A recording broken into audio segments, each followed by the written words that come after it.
Hello student, आपका online class में स्वागत है। आज हम पढ़ेंगे कूलॉम के नियम का सदिश निरूपण। यानी कल हमने जो कूलॉम के नियम के बारे में बताया था, उसका महत्व क्या होता है, कूलॉम नियम की परिभाषा क्या होती है, डेरिवेशन क्या होती है, उनके बारे में चर्चा की थी।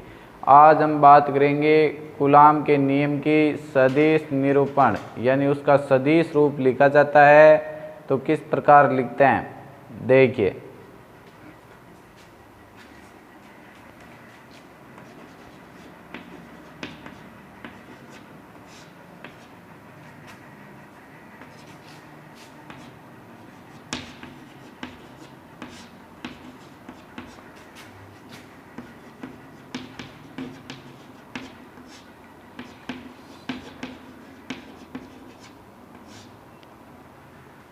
यानी कूलॉम के नियम का सदिश निरूपण के बारे में आज विस्तृत रूप से हम चर्चा करेंगे। अब देखिए, सबसे पहले इसके बारे में बताते हैं हम डायग्राम बनाएंगे तो उसके आधार पर हम लिखेंगे भाषाएं और उसी आधार पर करेंगे डेरिवेशन। समझ गए बात। तो सबसे पहले आपको डायग्राम बनाना है और डायग्राम किस रूप से बनाओगे ये देखना है आपको।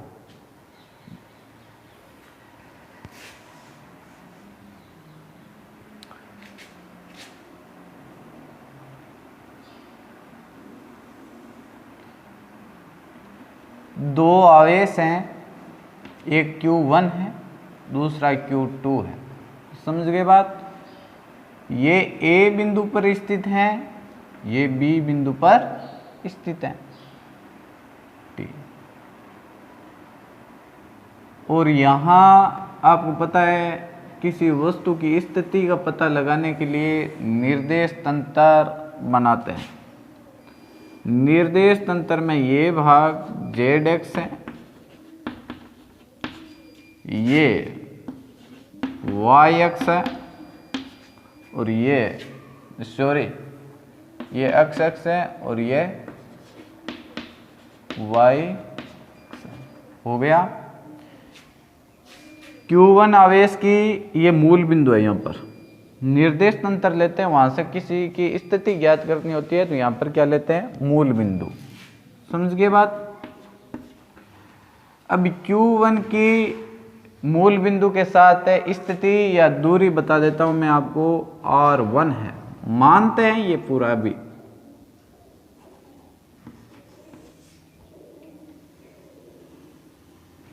स्थिति कितनी मानी है, R1 सदिश। समझ गए बात। और Q2 आवेश की मूल बिंदु के सापेक्ष स्थिति कितनी मानी है, R2 सदिश। अब देखो, ये तो आपको पता होगा, इन दोनों आवेशों के मध्य बल लगेगा। इन दोनों आवेशों के मध्य बल लगेगा तो Q1 Q2 पर लगेगा और Q2 है Q1 पर लगेगा। यानी Q1 के कारण Q2 पर लगेगा और Q2 के कारण Q1 पर लगेगा। सदिश निरूपण में क्या होगा, क्योंकि पहले हम क्या बता रहे थे, इसकी दिशा नहीं बता रहे थे, ये बता रहे थे भाई दोनों आवेशों के मध्य बल लगता है। अभी हम क्या बताएंगे, दिशा बताएंगे। Q1 के कारण Q2 पर लगेगा, तब उसकी दिशा कूलॉम बल की किधर होगी, और Q2 के कारण Q1 पर लगेगा, उस समय उसकी दिशा किधर होगी।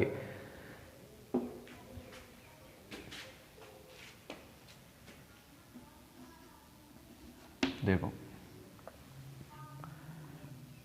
ये है R1, ये है R2, दोनों स्थिति सदिश हैं। दोनों क्या है, स्थिति सदिश है। ये A की है मूल बिंदु के साथ, ये B की है।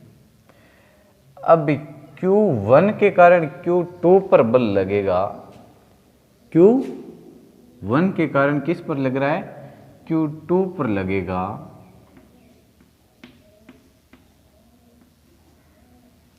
तो उस बल की दिशा, ये बल होगा F21, 1 के कारण लगा है 2 पर। समझ गए बात। ये सदिश, तो उस समय ये इसकी स्थिति किधर होगी, यानी दिशा किधर होगी, दिशा इसकी होगी Q2 के सापेक्ष Q1 की, तो दिशा इसकी किधर है, F21 की, Q1 से Q2 की तरफ है, Q1 से Q2 की तरफ है, तो इसका स्थिति सदिश हो जाएगा आपका R12, R12। दिशा किधर है, 1 से 2 की तरफ है, ठीक है। Q2 के कारण लगेगा Q1 पर,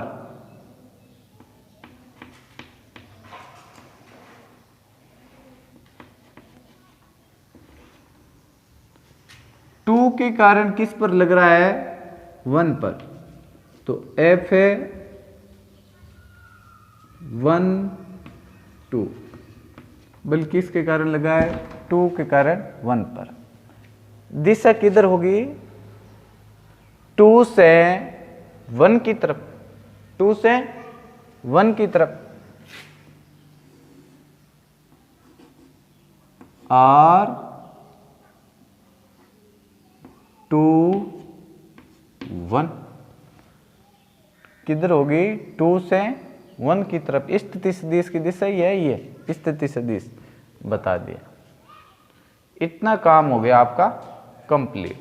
अब इसको देखकर हमको क्या लिखनी है, भाषा लिखनी है।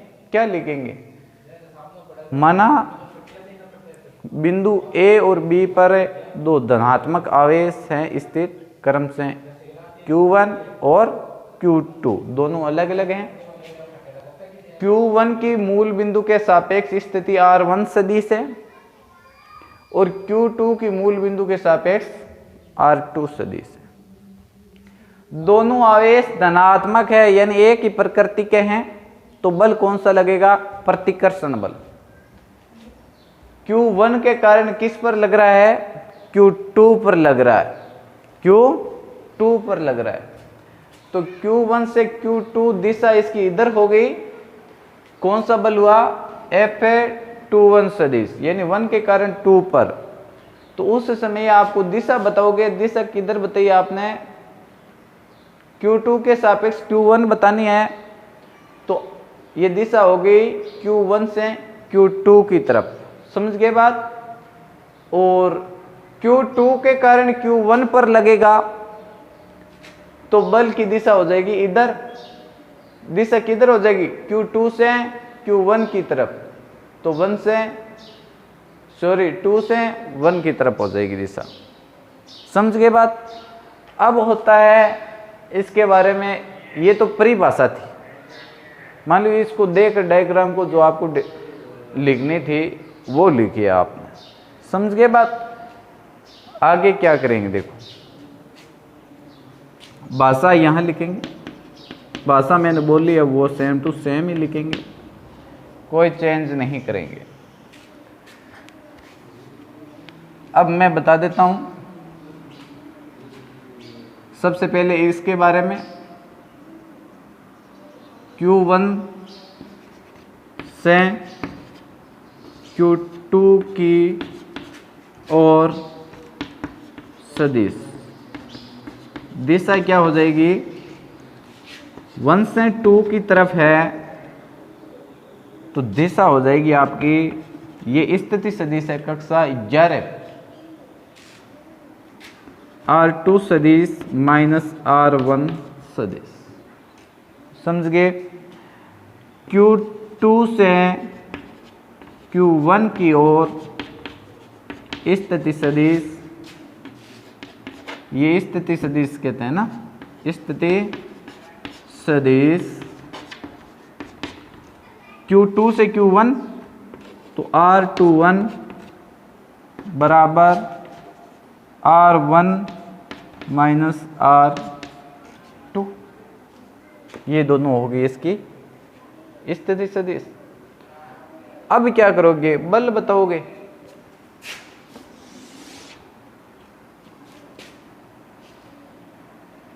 Q1 आवेश के कारण Q2 आवेश पर लगने वाला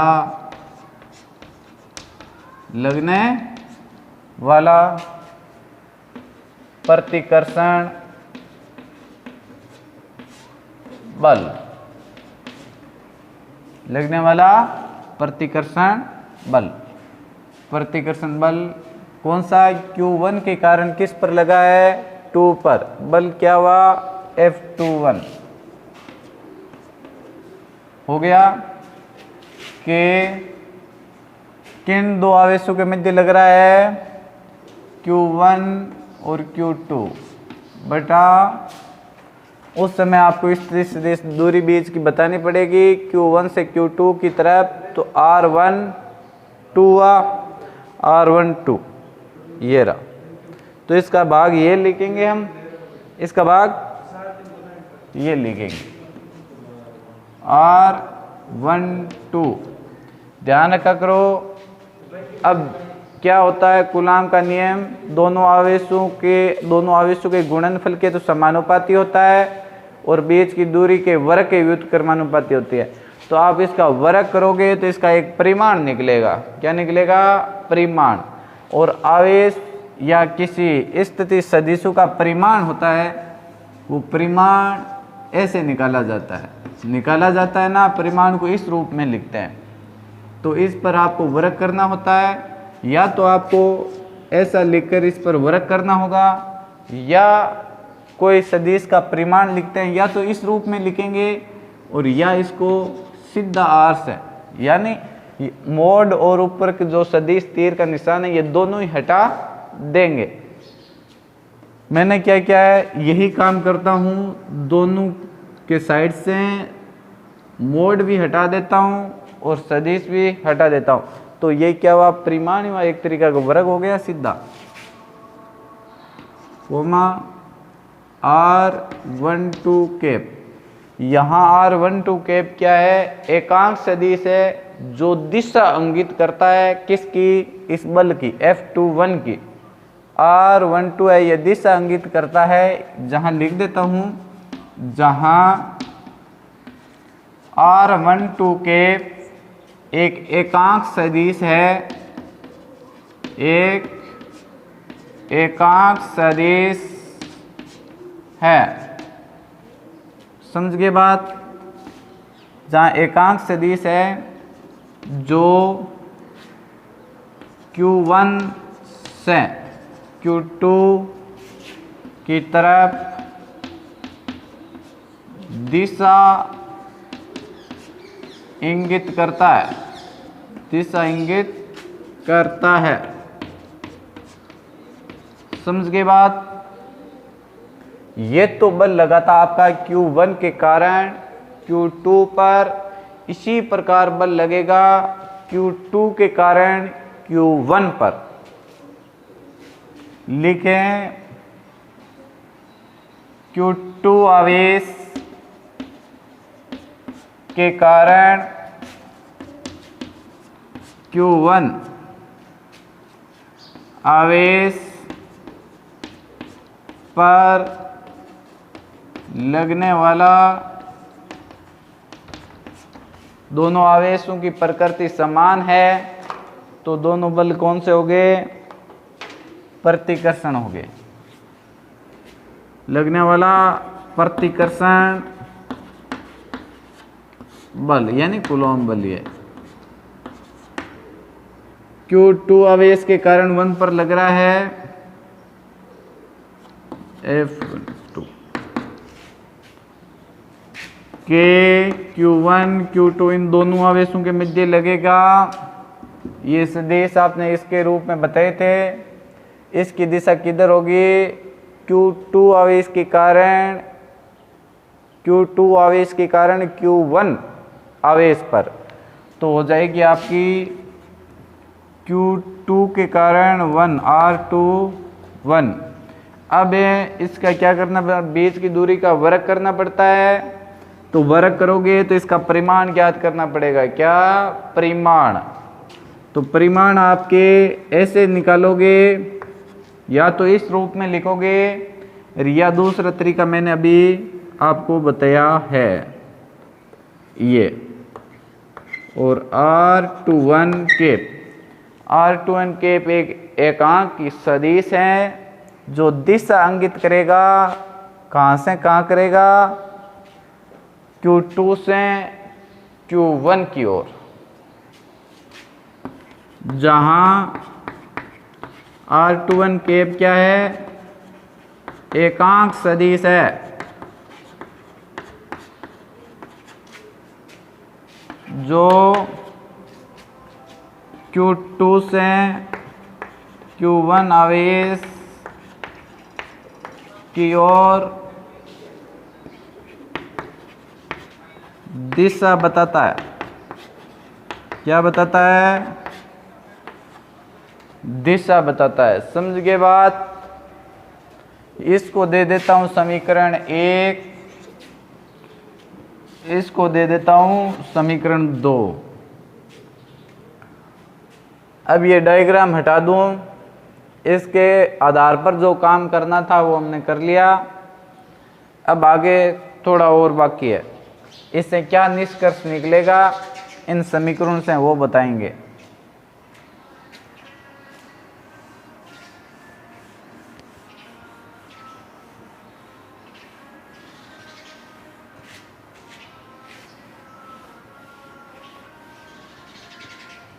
देखो,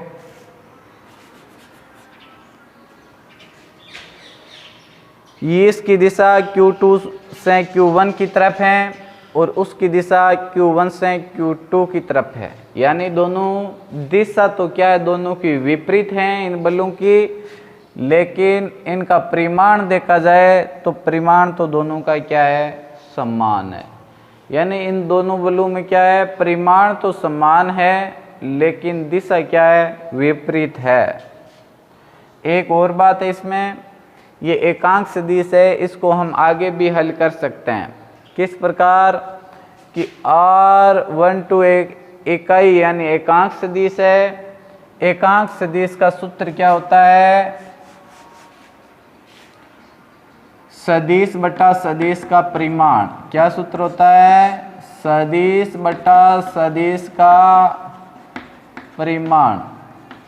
तो हम उस एकांक, जैसे मैं इसकी बात कर रहा हूं R12 कैप की, 2 कैप की, तो R12 सदिश बटा R12 सदिश का परिमाण की बात कर रहा है, ये परिमाण। अब मैं आपको बता दूं, यदि इस जगह में हकीकत में ये मानता ये परिमाण था, है ना, वर्ग होता है परिमाण के बाद ही होगा, मैंने इसको इस रूप में लिख सकता हूं। ठीक है, इसी प्रकार इस परिमाण को भी मैंने इस रूप में लिख दिया। तो इसके साथ देखो, ये एक स्क्वायर वाला हो जाता और एक इसके नीचे आता, इस रूप में लिख सकता था, तो ये कितना हो जाता, क्यूब के रूप में आ जाता और यहाँ R12 सदिश आ जाता। समझ गए बात? तो पहली जो समीकरण है उसको किस रूप में लिख देते, के Q1 Q2 बटा R12 कैप का वर्ग तो है ही वहां पर पहले से ही है, ये रहा, और इनटू इकाई सदिश है, उसका सूत्र क्या बन गया, एकांक सदिश का R12 सदिश बटा इसी सदिश का परिमाण, R12 सदिश का परिमाण ऐसे निकलेगा, उसको इस रूप में लिख सकते हैं, ये लिख दिया। ये दोनों गुणम हैं, इसकी घात 1 है, आधार समान है, तो घातों का क्या होगा, योग होगा। तो 2 और 1 कितने हो जाएगा, 3, के Q1 Q2 बटा R12 क्यूब 12 सदिश। ये भी इस रूप में भी हम इसको क्या कर सकते हैं, लिख सकते हैं। अब इसका ऐसा रूप होगा तो इसका भी होगा, इन दोनों को रूप में लिख सकते हैं। समीकरण 2 की होगी तो ये हो जाएगा, केवल इतना परिवर्तन आएगा। समझ गए बात? एक बात और याद रखने की है, F21 है उस समय R12 आएगा, स्थिति सदिश और बल दोनों आपस में किस रूप में लिखे, इसका अर्थ है Q2 के कारण Q1 पर बल लगा है, इसका अर्थ है दिशा है वो क्या है, किधर है, Q1 से Q2 की तरफ है। इसका अर्थ है 1 से 2 पर क्या लगा है, बल, यानी Q1 से Q2 पर क्या लगा है, बल। इसका अर्थ क्या है, दिशा किधर है, 1 से 2 की तरफ है। दोनों आपस में थोड़े क्या दिख रहे हैं, विपरीत दिख रहे हैं। तो ये हमेशा के लिए याद रखना। स्थिति सदिश कक्षा नंबर 3 दूसरे पार्ट में है ये बात, सॉरी कक्षा 11th। ये कंप्लीट हो गया। अब हम क्या कर रहे हैं, इस रूप में लिख रहे हैं। ये रूप बताया है, ये तो मैंने बताया है कहीं नंबरिकल में आएगा, लेकिन ये मैंने 2 ही रूप किए हैं।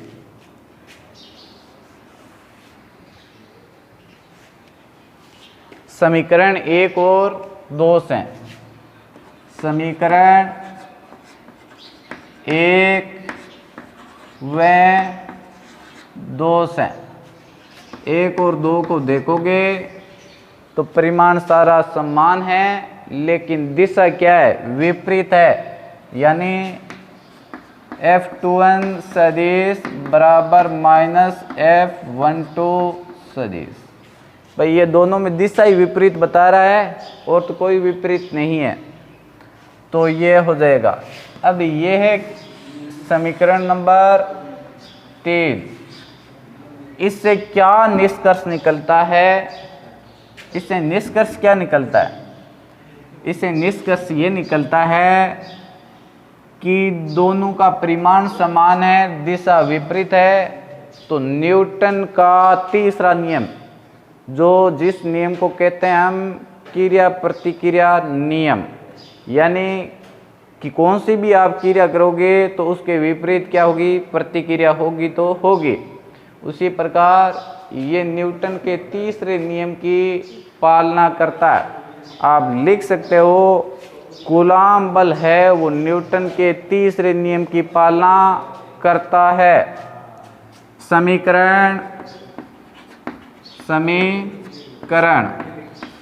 3 से स्पष्ट है कि कूलॉम बल या नियम न्यूटन के तीसरे नियम की पालना करता है। यानी ये बात आपको पूछ सकता है, सिद्ध कीजिए कि कूलाम बल या नियम न्यूटन के तीसरे नियम की पालना करता है क्या। तो आपको कूलाम के सदिश निरूपण को दर्शाना पड़ेगा। किस नियम को, सदिश निरूपण को। ये समीकरण है दोनों यही प्रतीत करती है कि परिमाण तो इन दोनों का 2 आवेशों के मध्य लगे तो परिमाण तो समान है, केवल दिशा क्या है, विपरीत है। जिस प्रकार क्रिया के विपरीत प्रतिक्रिया होती है। समझ गए बात, ये वह आपका टॉपिक कंप्लीट। आगे बात करेंगे हम कूलाम बल है, ये तो केवल 2 आवेशों के मध्य तक ही सीमित है, यानी 2 आवेश हैं तो उनके मध्य तो कूलाम बल लग सकता है। 2 या 2 से अधिक आवेश हो जाते हैं तो वहाँ पर ये हमारा कूलाम बल है कार्य नहीं करता है, वहाँ पर हजारोपण सिद्धांत कार्य करता है। हजारोपण सिद्धांत या समांतर चतुर्भुज का नियम, समांतर चतुर्भुज का नियम भी हजारोपण सिद्धांत के अंतर्गत आता है। देखते हैं क्या है हजारोपण सिद्धांत।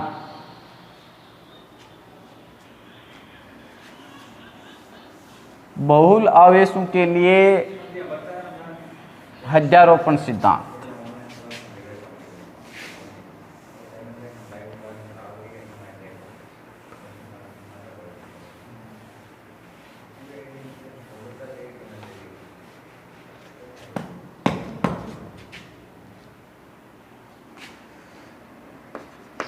बहुल आवेशों के लिए या आवेशों के मध्य अध्यारोपण सिद्धांत यदि दो से अधिक आवेश हो जाते हैं तो वहां पर हत्यारोपण सिद्धांत ही कार्य करता है। हत्यारोपण सिद्धांत क्या कहता है? यदि किसी स्तर आवेश पर पूरे परिणामी बल ज्ञात करना है तो अन्य सभी स्तर आवेशों के कारण जो बल लगेंगे प्रत्येक आवेश के कारण, उन सभी प्रत्येक आवेश के कारण लगने वाले बलों का बीजगणितीय योग करना होगा। यानी ये हत्यारोपण सिद्धांत कहता है। सबसे पहले इनकी होती है जो परिभाषा डेफिनेशन होती है, वो होती है, वो मेरे नोट्स में लिखी हुई है, आपको पीडीएफ के जरिए पहुंचा दी जाएगी। अब मैं सबसे पहले आपको बताता हूं इसका डायग्राम।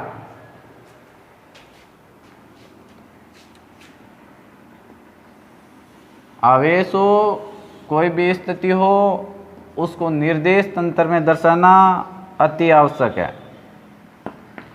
जेड एक्स है,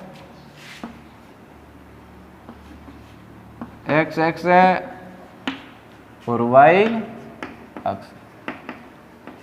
देखिए किस रूप में दर्शाते, ये मूल बिंदु हो गया। सबसे पहले मैं लेता हूं ये Q नॉट, एक स्तर आवेश है जिसकी मूल बिंदु से दूरी मानो तो R नोट सदिश हैं। कितनी है? R नोट सदिश हैं।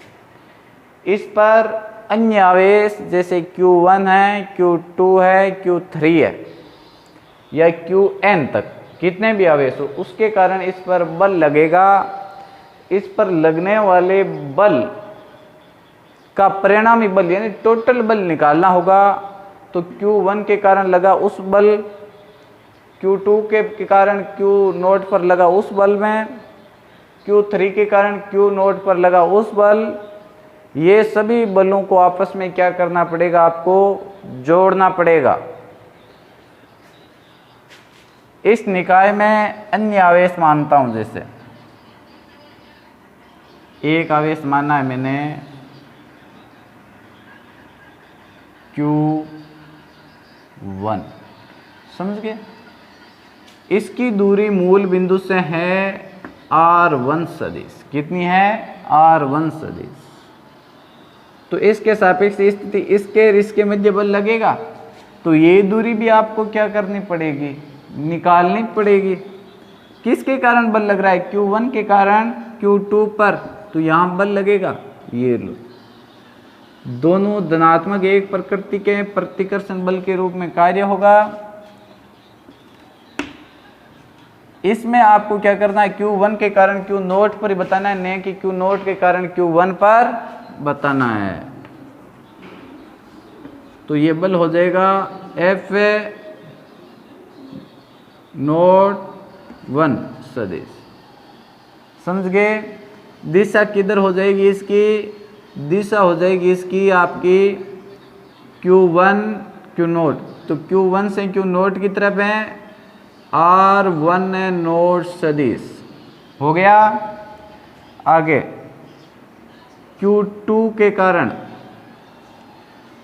मैं Q2 यहां लेता हूं। ये देखो, ये कौन सा है? Q2 आवेश है। इसके कारण किस पर? Q नोट पर हुआ बल 2 से नोट की तरफ F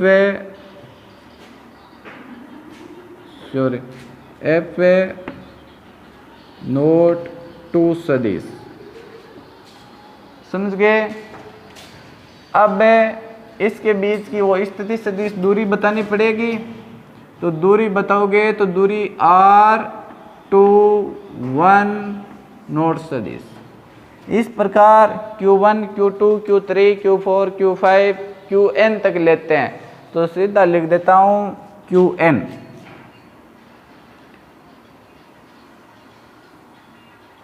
यह है Qn।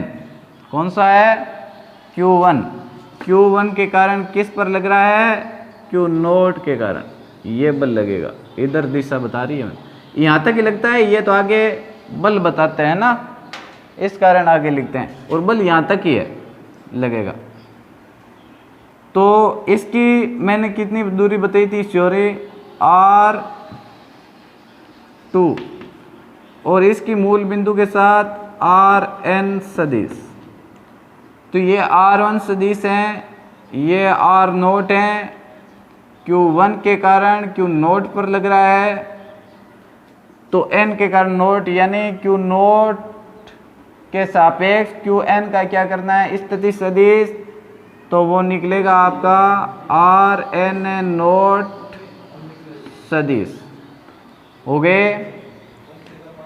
अब n ले लिया तो इसका मतलब ये हुआ बीच में जितने भी थे आवेश, 2 के बाद में 3, 4, 6, 5, ये 7, 8, 9, 10, ये सारे इसके अंतर्गत आ गए।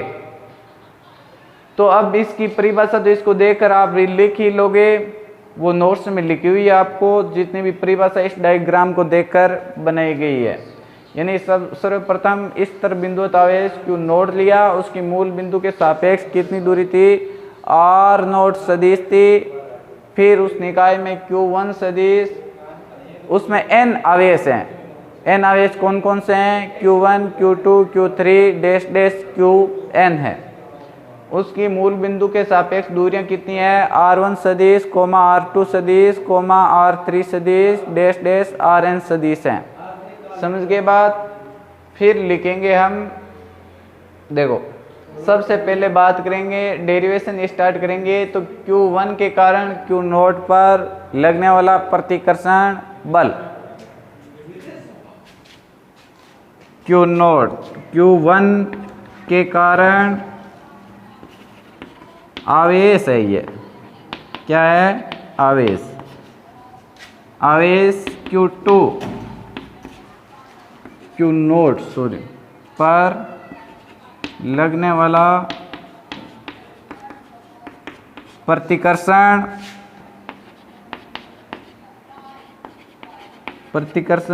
बल या कूलॉम बल लिख सकते हो।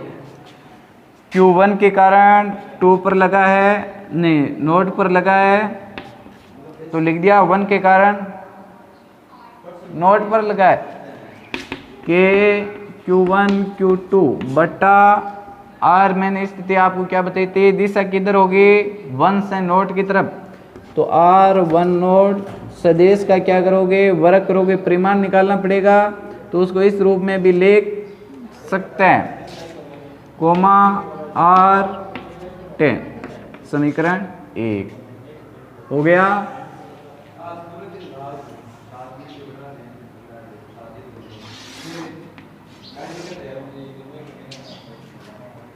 आवेश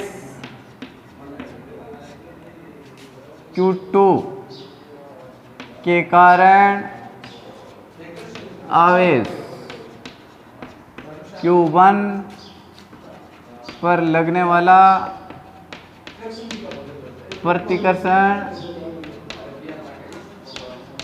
प्रतिकर्षण बल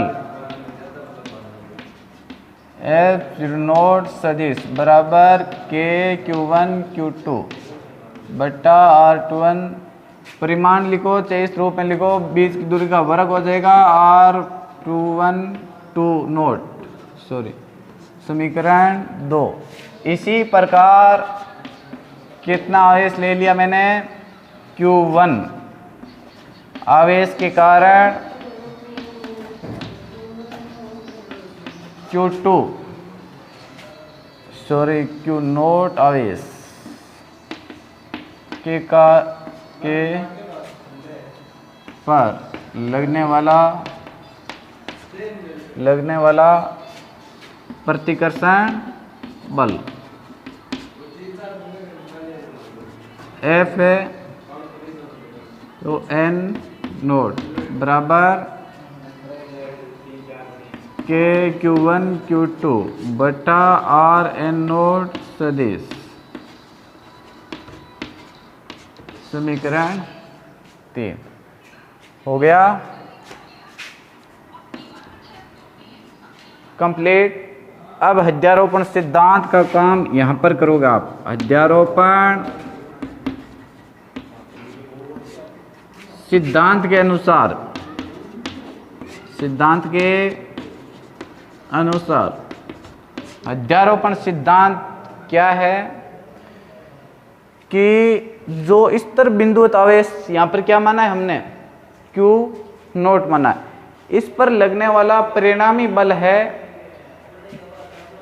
Q1 के कारण, Q2 के कारण, Q3 के कारण, इस प्रकार Qn के कारण सभी लगने वाले बलों का आपस में बीजगणितीय योग करना होगा। क्या निकालने के लिए? Q नोट पर परिणामी बल निकालने के लिए। तो हम क्या करेंगे, इसको इस रूप से लिख सकते हैं, F नोट सदिश, F नोट सदिश F02 सदिश प्लस डैश डैश Fn सदिश हो जाएगा समीकरण 4। इनमें इन सभी का क्या रख देंगे, मान रख देंगे। समीकरण 4 में समीकरण 3, समीकरण 1, समीकरण 2 का मान रखने पर, यानी 1 2 3 का मान रखते हुए, मान रख दिया तो F1 सदिश बराबर K Q1 Q2 R1 वर्ग प्लस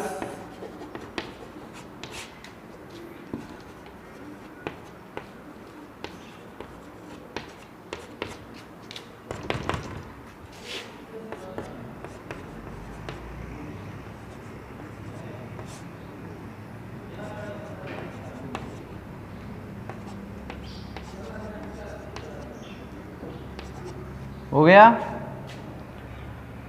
अब इसको हटा दूं डायग्राम को।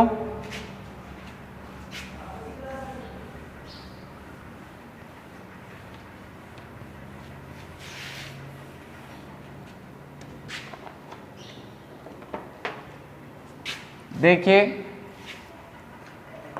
इसमें कॉमन क्या आ रहा है, सॉरी एक यहाँ गलती कर दी, यहाँ 2 की जगह नोट होगा, नोट पर लगा था बल, यहाँ नोट होगा 2 होगा और यहाँ पर क्या होगा आपका नोट होगा। समझ गए ना बात। जिस पर बल लगता है दो आवेश वो होते हैं, जैसे Q1 के कारण Q नोट पर लगा था तो ये दो आवेश हो गए, Q नोट के कारण और Q2 के बीच में लगा था, यानी Q2 के कारण किस पर, Q नोट पर लगा था, दो आवेश ये वे, और Qn के कारण किस पर लगा है, Q नोट पर दो आवेश ये वे। समझ के बात। तो इसमें से कॉमन क्या आ रहा है आपका, K Q note, K Q note, फिर से क्या बचा, Q1 अपॉन R 1 नोट वर्ग 1 नोट केफ प्लस Q2 R2 वर्ग plus dash dash Qn Rn note वर्ग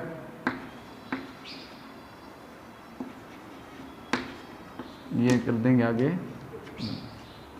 समझ के बाद अब इसको एक अन्य रूप में भी लिख सकते हो, या देखो वैसे देखा जाए आपका काम यहाँ पर अध्यारोपण सिद्धांत के अनुसार कंप्लीट हो चुका है।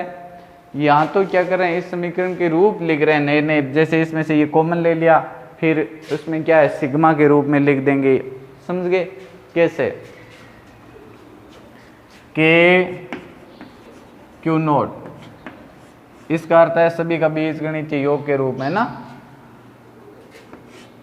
I बराबर 1। इसका अर्थ है यहाँ से सबसे पहले Q1 आवेश से आपसे प्रारंभ किया था, यहाँ पर अर्थ क्या हुआ n तक, कहाँ तक चला लास्ट में n तक, अंदर क्या बचा, ये बाहर कॉमन वाला लिख दिया, क्यू आई से प्रारंभ किया था, यानी यहाँ से आई बराबर ही, समझ गए। आई का मान जितना होगा यहाँ पर इतना मान आएगा बटा आई नोट वर्ग डॉट आई नोट कैप। इस रूप में भी इसको लिख सकते हैं। यह है इसका अध्यारोपण सिद्धांत से किसी एक स्तर आवेश पर अन्य आवेशों के कारण लगने वाला टोटल या परिणामी या नेट बल। समझ गए बात। कूलाम का सदिश निरूपण हो चुका है, अध्यारोपण सिद्धांत है, उस रूप से कूलाम बल क्या कार्य करता है वो बता चुका हूँ। और आज इसके अगला टॉपिक पढ़ेंगे परावैद्युतांक।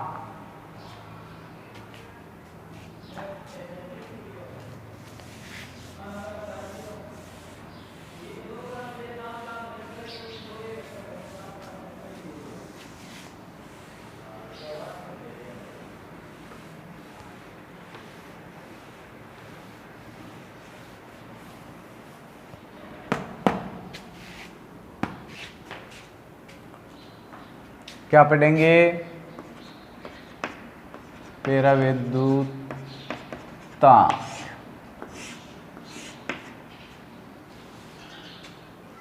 परावैद्युतांक के बारे में जानेंगे। मैंने एक बात बताई थी आपको, जो बात गौर करने के लायक थी। कूलाम बल हमें बताई थी कि कूलाम बल होता है वो किस पर निर्भर करता है, माध्यम की प्रकृति पर निर्भर करता है। कहने का अर्थ ये हुआ वो माध्यम पर निर्भर करता है। समझ गए ना बात। जैसे मैं आपको बता दूं, कूलाम बल होता है वो किस माध्यम पर, सूचालक होता है ना, वहाँ कूलाम बल का मान होता है, यानी एफ का मान होता है आपका 0। समझे। कुचालक पदार्थों का होता है कुछ अलग, अन्य अलग अलग पदार्थ का अलग अलग होता है। और निर्वात का मान होता है, निर्वात में हमेशा के लिए सबसे अधिक होता है, जिसका मान मैंने बताया था 9 × 10⁹ न्यूटन बताया था। इस प्रकार जैसे आसुत जल का अलग होगा, पैराफिन का अलग होगा, मोम का अलग होगा, इन सभी पदार्थों का क्या होता है, अलग अलग होता है। समझे बात। उसी के आधार पर परावैद्युतांक बना है। परावैद्युतांक क्या कहता है, ये एक सापेक्ष राशि है जो कहती है कि किसी निर्वात में दो आवेशों के मध्य लगने वाले कूलाम बल का मान किसी माध्यम में लगने वाले, कोई माध्यम होता है उसमें आवेश होते हैं, उनके मध्य लगने वाले कूलाम बल की अपेक्षा जितना गुणा कम होता है, जितना गुणा कम होता है उसे ही हम क्या कहते हैं, परावैद्युतांक कहते हैं। यानी निर्वात की तुलना में माध्यम में लगने वाला कूलाम बल जितने गुणा कम होगा उसे ही हम क्या कहेंगे, परावैद्युतांक कहेंगे। तो इसकी परिभाषा क्या बनी,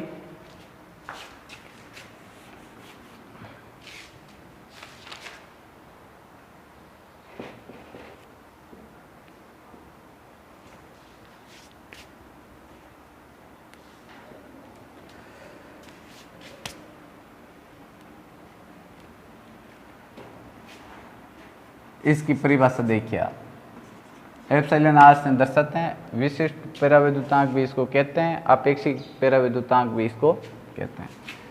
निर्वात में दो आवेशों के मध्य कूलॉम बल और माध्यम में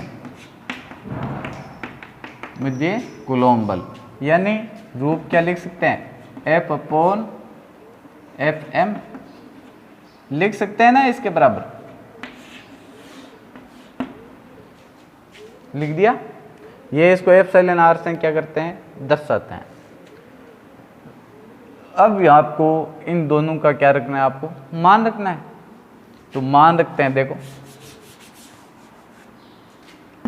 निर्वात में ये निर्वात में क्या हो जाएगा 1/k का मान कितना है 4πε0 Q1 Q2, यहाँ पर सदिश सदिश नहीं बताना है आपको, अपॉन केवल अदिश मान ही चलेगा Q1 Q2 बटा r², और इसका मान कितना हो जाएगा 1/4πε Q1 Q2 r²। ये निर्वात में विद्युतशीलता है, ये माध्यम में विद्युतशीलता है। ये भी उस आवेशों के मध्य लग रही है, ये भी उस आवेशों के मध्य, दोनों आवेशों के बीच की दूरी भी समान है, केवल क्या अलग अलग है, विद्युतशीलता अलग अलग है। तो विद्युतशीलता कितनी हो जाएगी इसकी 1/ε0 बटा 1/ε बराबर क्या हुआ 1/ε0 इंटू ε/1। तो εr बराबर क्या आया आपका ε/ε0 आ गया। तो इनकी दो ये भी परिभाषा बन गई। क्या परिभाषा बनी, किसी माध्यम की विद्युतशीलता तथा निर्वात की विद्युतशीलता दोनों का अनुपात ही पेराविद्युतांक कहलाता है। ये भी उनकी क्या होगी परिभाषा होगी, और ये भी इनकी क्या थी परिभाषा थी। तो दो परिभाषा होगी, समझ के बात। अब पेराविद्युतांक कैसे निकालते हैं, जिस प्रकार ये निकाला था हमने, जैसे मैं आपको बता देता हूं। हमको यदि बल का पता होता है किसी माध्यम में, भाई इतना बल है, तो उसका हम क्या निकाल सकते हैं पेराविद्युतांक निकाल सकते हैं निर्वात के रूप सापेक्ष। कैसे पेराविद्युतांक,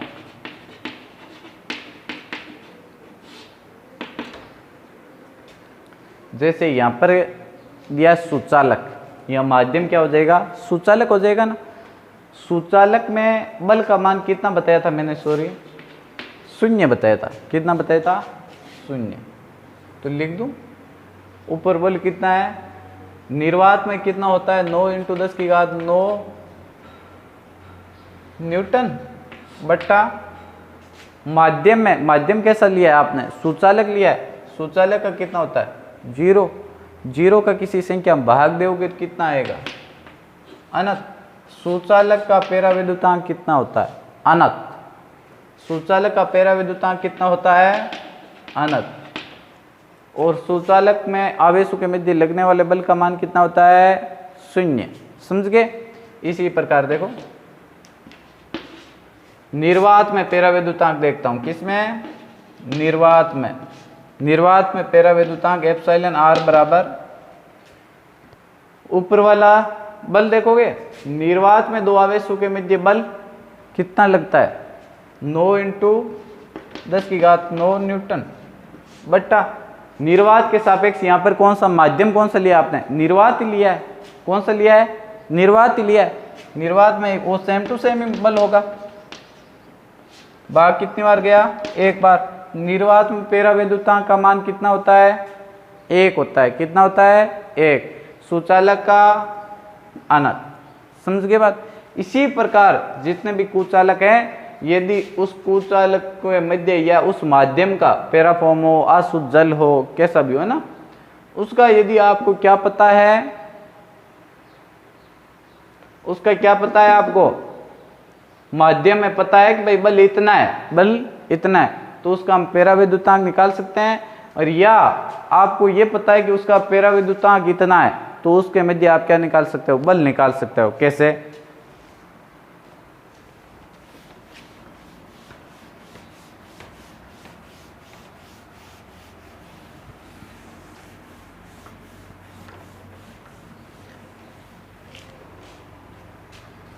εr बराबर F/F m। माध्यम में कूलॉम बल हो गया, ये निर्वात में हो गया। आगे देख लीजिए इसको। यदि अशुद्ध जल का मैं मान लेता हूँ 20 सेंटीग्रेड में पेराविद्युतांक होता है हकीकत में कितना होता है, रियलिटी है 80 होता है। कितना होता है, 80 होता है। ठीक है, तो ये आपको क्या पता चला, पेरावैद्युता का पता चला। तो इसकी जगह क्या लिख दोगे, 80।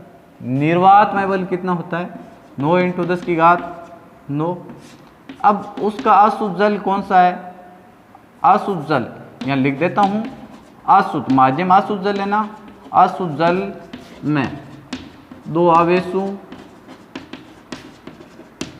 के मध्य लगने वाला कूलॉम बल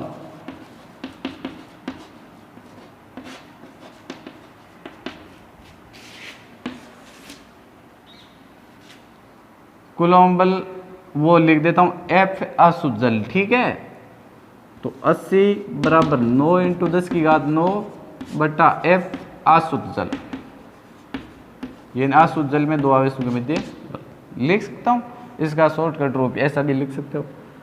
तो अब आपको इसके नीचे बट्टा में क्या मान लोगे, 1, और इसको क्या करोगे, हल। F आसुत जल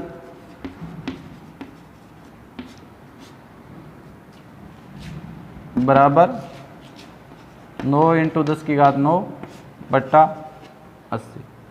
समझ गए बात। इसको क्या करना पड़ेगा, आपको हल करना पड़ेगा। तो मान लीजिए 910�7 बट्टा 80, 8 का भाग दे दो, 1 और हो जाएगा आपका 2 पॉइंट समथिंग आ जाएंगे, 10�7 आ जाएगा। ये क्या हो गया आपका, पेरावैद्युतांक हो जाएगा, नहीं बल हो जाएगा, न्यूटन। F आसुत जल, आसुत जल के मध्य कितना बल है, 2 आवेशों के मध्य कितना कूलॉम बल लगता है, 11.2 10�7 न्यूटन लगता है। समझ के बात। इस प्रकार, क्योंकि वैसे देखा जाए 3 राशियां होती है, 3 राशियां होती है, तो 3 राशियों में से 2 राशियों का मान पता है, तो तीसरी का क्या कर सकते हो, ऑटोमेटिक निकाल सकते हो आप। यही बात इसमें। आज आपके 3 टॉपिक कंप्लीट हो चुके हैं, कूलॉम बल का सदिश निरूपण, और कूलॉम बल लगता है वो 2 आवेशों के मध्य लगता है, यदि ज़्यादा हो जाता है तो वहाँ पर अध्यारोपण सिद्धांत कार्य करता है, वो सिद्धांत। और एक आपको बता चुका हूँ पेरावैद्युता। तीनों टॉपिक क्लियरिटी हैं, आगे बात करेंगे कल।